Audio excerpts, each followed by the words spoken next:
Salut! Dans cette vidéo, je vais vous présenter le concept de transmutation sexuelle et je vais vous expliquer pourquoi vous devez absolument vous y intéresser pour augmenter votre niveau d'énergie générale. Je suis Loris Vitry, coach en respiration et yoga thérapeute formé au yoga tantrique et j'ai déjà initié au travers de ma formation en ligne des milliers de personnes à l'art de la transmutation sexuelle.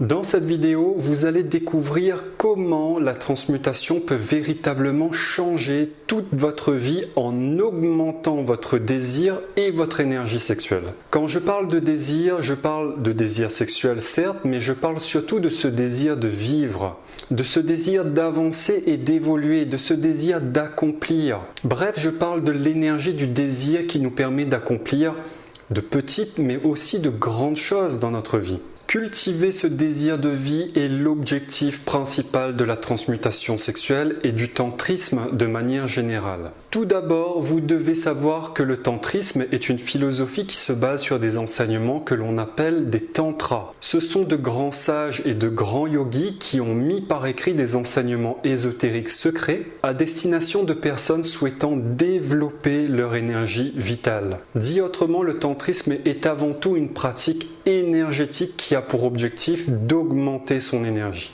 Pour ce faire, les yogis ont décidé de dévier et de canaliser l'énergie la plus puissante au monde, l'énergie sexuelle. En effet, l'énergie sexuelle est l'énergie de la nature elle-même.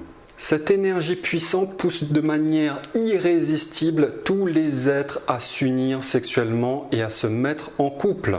Vous êtes par exemple en vie grâce à cette énergie sexuelle qui a fait s'unir vos parents. Dans le tantrisme, cette énergie incroyable est aussi appelée Kundalini, symbolisée par un serpent endormi à la base de la colonne vertébrale. Mais vous devez absolument connaître une vérité très importante. Du point de vue de la nature, l'énergie sexuelle n'a qu'un seul objectif, la reproduction des espèces. La nature veut tout simplement survivre. Et pour être sûre et certaine de survivre grâce à la reproduction des espèces, elle a joint un plaisir immense à la sexualité qu'on appelle l'orgasme. L'orgasme correspond à une libération énergétique puissante qui plonge l'individu dans une sensation de bien-être, de détente, mais aussi d'une certaine fatigue. Effectivement, l'orgasme est aussi une perte d'énergie vitale. Vous vous videz en quelque sorte de votre énergie sexuelle. Pour les yogis, cette option n'était pas possible car ils avaient besoin d'un maximum d'énergie vitale pour développer leur pouvoir spirituel. Ces pouvoirs psychiques correspondent tout simplement à un état de conscience plus vaste, une capacité de concentration beaucoup plus puissante, bref, des aptitudes hors du commun liées au domaine de l'esprit. Pour développer leur spiritualité, les yogis ont donc décidé de dévier cette énergie de la nature, de la canaliser, de la transmuter pour la transformer en énergie spirituelle, en énergie psychique. Cela a donné naissance à cette pratique qu'on appelle la transmutation sexuelle.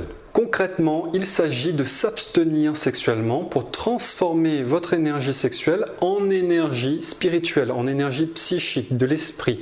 Mais attention, il y a de nombreuses étapes à respecter avant de s'abstenir complètement. Pourquoi ? Eh bien, comme je vous le disais, le désir sexuel, l'énergie sexuelle ou encore Kundalini sont des énergies irrésistibles. Pratiquer l'abstinence signifie affronter la puissance de son désir sexuel. C'est presque affronter la nature elle-même. Il faut que cela ait un sens profond pour vous lancer dans cette voie spirituelle. Cela ne sert à rien de pratiquer la transmutation sexuelle si c'est pour que cette énergie engendre des tensions et des frustrations.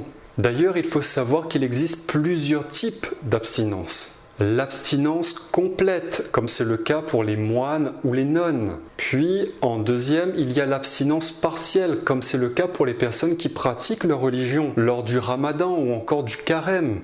Ce sont des périodes de restriction temporaire. Puis, il y a aussi la continence qui consiste à s'abstenir d'orgasme, mais qui n'empêche pas la relation sexuelle. Dit autrement, vous pouvez avoir une relation charnelle sans aller jusqu'à l'orgasme. C'est la pratique tantrique de base. Et vous me direz pourquoi faire, pourquoi s'arrêter avant le plaisir? Eh bien tout simplement pour conserver le potentiel énergétique de votre énergie sexuelle. Si vous libérez votre énergie sexuelle par l'orgasme, vous évacuez et perdez cette énergie précieuse. Si c'est ce que vous désirez, si c'est ce que votre corps réclame, ne résistez pas, surtout pas, allez dans son sens. Il ne faut surtout pas créer de frustration. Mais à un moment, dans son évolution spirituelle, souvent après de nombreuses expériences sexuelles, l'individu, homme ou femme, évolue et réalise qu'il peut pratiquer une autre forme de sexualité. Une sexualité canalisée qui génère autant de plaisir, mais en conservant son énergie pour cultiver son désir. Clairement, en pratiquant le tantrisme, vous vous entraînez à rester dans un désir permanent, qui est au final un amour permanent, un désir d'union. Ne restez pas focalisé sur la sexualité, car ce désir d'union peut se traduire de plusieurs façons. S'unir à ses ennemis, par exemple, c'est-à-dire pardonner, s'unir aux autres, c'est-à-dire aimer ou accepter, etc. Cette énergie de désir se diffuse dans toute votre vie et vous devenez littéralement plus joyeux, plus désireux. Vous avez envie, une envie et un désir, pas forcément sexuel, mais une envie et un désir de vivre et d'aimer. Mais avant de profiter des bienfaits de la transmutation sexuelle, il faudra suivre un protocole précis pour faire monter votre énergie sexuelle. L'énergie sexuelle peut soit aller vers le bas, en s'évacuant avec l'orgasme, soit monter vers la tête en pratiquant la continence ou l'abstinence, en fonction de son évolution. Cela se fait naturellement à la seule condition que votre cœur soit libre. L'énergie sexuelle à la base et l'énergie spirituelle dans la tête sont séparées par l'énergie du cœur au milieu. Pour une transmutation sexuelle réussie, vous devez obligatoirement avoir un cœur léger, un cœur en paix. Concrètement, cela signifie avoir un diaphragme libre de toute émotion bloquée et somatisée dans le cœur. En effet, le diaphragme, muscle de la respiration, correspond à votre cœur énergétique. Mais c'est surtout un muscle extrêmement sensible aux chocs émotionnels et aux traumatismes psychologiques. Vous allez donc devoir faire un travail de nettoyage des émotions, un travail pour débloquer votre diaphragme en améliorant votre respiration. Donc voilà, pour canaliser votre énergie sexuelle et la transformer en énergie spirituelle, vous devez d'abord vous abstenir en fonction de votre niveau de conscience. Abstinence totale comme les moines, abstinence temporaire comme dans le ramadan ou le carême, abstinence la semaine pour mieux profiter le week-end, pas d'abstinence mais seulement la continence de l'orgasme. Bref, dans ma formation sur la transmutation sexuelle, on aborde toutes ces possibilités en détail. Ensuite, il faudra clairement normaliser un minimum votre respiration pour libérer votre diaphragme. Ensuite, vous allez devoir apprendre à canaliser votre esprit et plus précisément votre mental pour qu'il reste stable malgré le surplus d'énergie sexuelle qui viendra alimenter votre esprit. Si vous êtes trop agité, c'est souvent mieux d'évacuer la pression. Mais l'idéal est évidemment de canaliser votre mental, de l'apaiser tranquillement pour pouvoir utiliser toute cette énergie. Dans ma formation, je vous montrerai la technique de canalisation mentale la plus efficace qui existe à l'heure actuelle pour canaliser Kundalini, le nom donné à l'énergie sexuelle. Et non, ce n'est pas de la méditation, mais une technique dérivée.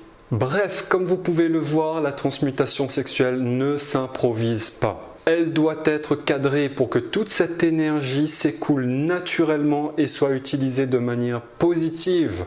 C'est exactement ce que je vous explique dans ma formation sur la transmutation sexuelle. Si vous voulez en savoir plus, je vous ai préparé un atelier gratuit avec 4 autres vidéos vraiment passionnantes pour comprendre le processus de transmutation et tous les bienfaits que cela peut vous apporter au quotidien.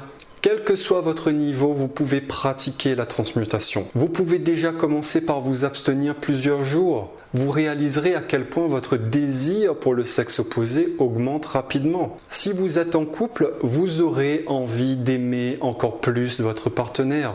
Si vous êtes célibataire, vous aurez envie de rencontrer un partenaire. Si vous êtes déjà un yogi tantrique, vous aurez envie d'aimer encore plus le monde qui vous entoure. Je vous conseille vraiment de suivre cet atelier vidéo. Pour cela, il vous suffit de cliquer sur le lien en dessous de la vidéo. Donc voilà, on se dit donc à tout de suite dans la première vidéo de l'atelier. À tout de suite.